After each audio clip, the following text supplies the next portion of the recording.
This is a 2014 Toyota Sienna, and I'm going to show you how to fix a door on the driver's side rear that doesn't want to open.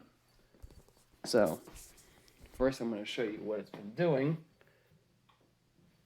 If I can reproduce it, I'll hit the button on the key fob.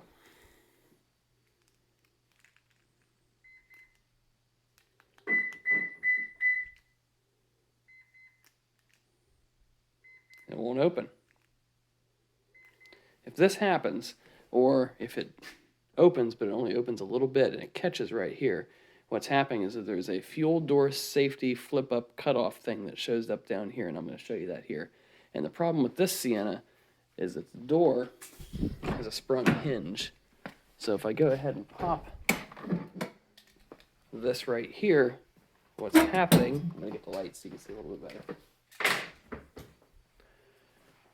What's happening is that this button right here not only is responsible for pushing the door out, but it's also responsible for the switch activating and deactivating below. So if I can get my shop light here where you can see what I'm talking about.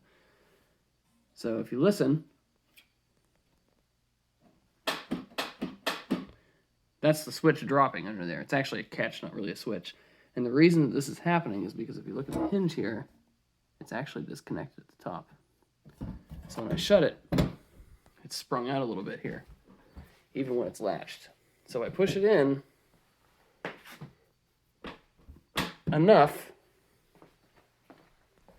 then I can hit the button, and it will open. But as you drive down the road, that'll rattle loose and everything, and then it's not going to work for you. And I'll show you the piece right here. This little piece, and it's only on the driver's side, so it's only for the fuel door. It's all it does. So if I flip this little piece up, or better yet, see if I can get the door up.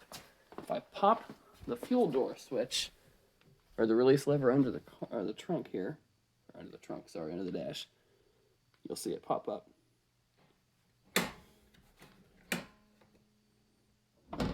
There it is.